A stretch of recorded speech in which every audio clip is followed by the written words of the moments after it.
জ্ঞান ফিরেছে নূরের, মেডিকেল বোর্ড গঠন, দেখা করেছেন বিএনপি সহ বিভিন্ন দলের নেতারা, খোঁজ খবর নিলেন প্রধান উপদেষ্টা। নূরের ওপর হামলার ঘটনার বিচার বিভাগীয় তদন্ত হবে, জানালেন প্রেস সচিব। জাতীয় পার্টি নিষিদ্ধের দাবি বিবেচনা করা হবে, জানালেন অ্যাটর্নি জেনারেল। দেখছিলেন ক্রাউন 7 সংবাদ শিরোনাম, এবারে বিস্তারিত। গণ অধিকার পরিষদের সভাপতি নুরুল হক নূরের অবস্থা আশঙ্কামুক্ত নয়, জানিয়েছেন দলটির সাধারণ সম্পাদক রাশেদ খান। তিনি জানান, নূরের নাক ফেটে গেছে, সেনাবাহিনী তার বুকের উপর বুট দিয়ে পাড়িয়েছে। এদিকে বিএনপির স্থায়ী কমিটির সদস্য ডক্টর মঈন খান বলেছেন, বিএনপি গণতন্ত্র ও মত প্রকাশের স্বাধীনতায় বিশ্বাসী, গায়ের জোরে কারো মুখ বন্ধ করা যাবে না, জানাচ্ছেন আহমেদ সরোয়ার। শুক্রবার রাতে রাজধানীর কাকরাইলে হামলায় বেধড়ক মারধরের শিকার হন গণ অধিকার পরিষদের সভাপতি নুরুল হক নূর। প্রথমে তাকে কাকরাইলে একটি হাসপাতালে নেওয়া হয়, পরে নেওয়া হয় ঢাকা মেডিকেলে। নূরের অবস্থা জানতে সকাল থেকেই ঢাকা মেডিকেল কলেজ হাসপাতালে ভিড় করেন বিভিন্ন রাজনৈতিক দলের নেতাকর্মীরা। নুরুল হক নূরকে দেখতে যান বিএনপি স্থায়ী কমিটির সদস্য ডক্টর মঈন খান। তিনি এই ঘটনায় জড়িতদের বিচার দাবি করেন।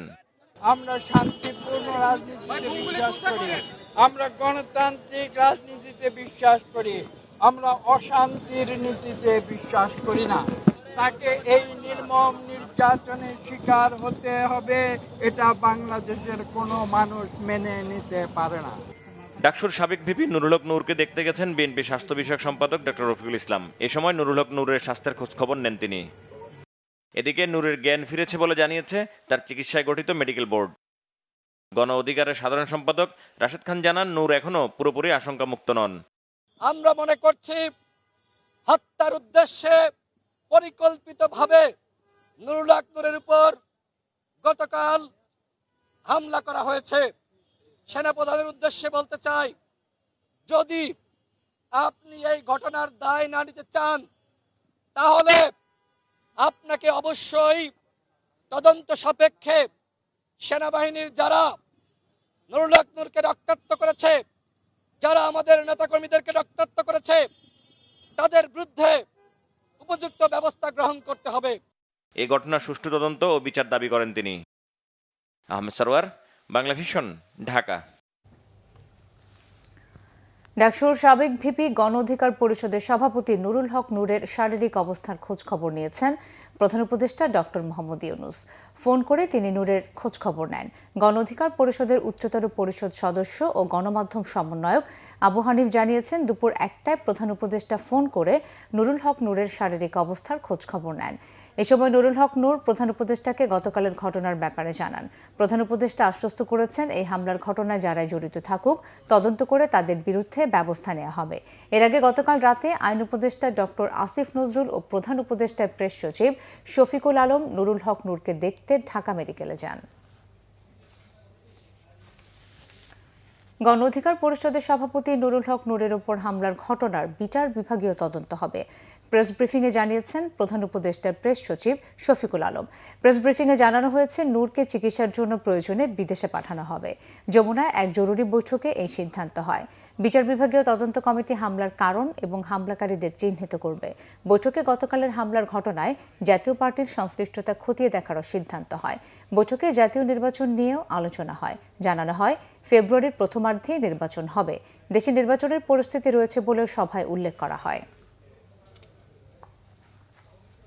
জাতীয় পার্টি নিষিদ্ধের যে দাবি উঠেছে তা যাচাই বাছাই করে আইনগত পদক্ষেপ নেওয়া হবে বলে মন্তব্য করেছেন অ্যাটর্নি জেনারেল মোহাম্মদ আসাদুজ্জামান। দুপুরে ঝিনাইদহে জাতীয় বিশ্ববিদ্যালয়ের আঞ্চলিক কার্যালয় উদ্বোধন শেষে তিনি একথা বলেন। অ্যাটর্নি জেনারেল বলেন, জাতীয় পার্টি 1982 সাল থেকে 90 সাল পর্যন্ত মানুষের রক্তের সাথে বেইমানি করেছে। এছাড়া জুলাই বিপ্লবে আওয়ামী লীগকে সহযোগিতা করে তারা পুরনো ইতিহাস উন্মোচন করেছে। গণ অধিকার পরিষদের সভাপতি নুরুল হক নূরের উপর হামলা সুগভীর ষড়যন্ত্র ও চক্রান্তের একটি অংশ বলেও মনে করেন অ্যাটর্নি জেনারেল। 82 সাল থেকে 90 সাল পর্যন্ত বাংলাদেশের মানুষের রক্তের সাথে বেইমানি করেছেন, রক্ত নিয়ে খেলেছেন। জাতীয় পার্টি জুলাই বিপ্লবে আওয়ামী লীগের সহযোগিতা করে তাদের পুরনো সেই ইতিহাস উন্মোচন করেছেন। আইনি কি পদক্ষেপ নেওয়া সম্ভব সব দিক যাচাই বাছাই করছেন। নূরের উপর হামলা বিচ্ছিন্ন কোনো ঘটনা নয়, এটা সুগভীর চক্রান্ত এবং ষড়যন্ত্রের একটি অংশ। ডাকসু নির্বাচনে চলছে প্রচারণা। শিক্ষার্থীদের দাবি পূরণে প্রার্থীরা দিচ্ছেন নানান প্রতিশ্রুতি। দর্শক, ঢাকা বিশ্ববিদ্যালয়ে আছেন আমাদের সহকর্মী মামুন আবদুল্লাহ। সরাসরি কথা বলছি তার সাথে। মামুন, আজকের প্রচারণা সম্পর্কে আমাদেরকে জানাবেন, আর প্রার্থী ভোটাররা কি বলছেন?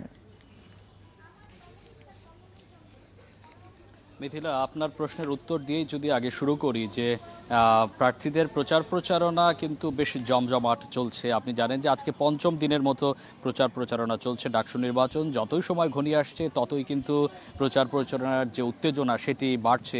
উত্তেজনা কিন্তু শুধুমাত্র এই ঢাকা ইউনিভার্সিটির ভিতরে কিন্তু নয়, এটি কিন্তু ছড়িয়ে গেছে সারা বাংলাদেশের মানুষ কিন্তু তাকিয়ে আছে ডাকসু নির্বাচনের দিকে। আপনি জানেন যে 24 পরবর্তী অর্থাৎ 24-এর গণঅভ্যুত্থান পরবর্তী সময়ে সবচেয়ে বড় নির্বাচনী যে আমেজ, সেই আমেজ তৈরি হয়েছে এই ঢাকা ইউনিভার্সিটির ডাকসু নির্বাচনের, যেখানে বিভিন্ন দলীয় রাজনৈতিক ব্যানারে পদপ্রার্থীরা আছেন এবং তার বাহিরেও কিন্তু এবার বিশাল সংখ্যক পদপ্রার্থী আছেন স্বতন্ত্রভাবে। এজন্য কিন্তু উত্তেজনার পারদটা বেশ বেড়েছে বলাই যায়। আর এবার আসলে আপনি যেটি বলছিলেন যে বিভিন্ন পদপ্রার্থীরা তারা তাদের প্রতিশ্রুতি দিয়ে যাচ্ছেন, ইশতেহার ঘোষণা করছেন।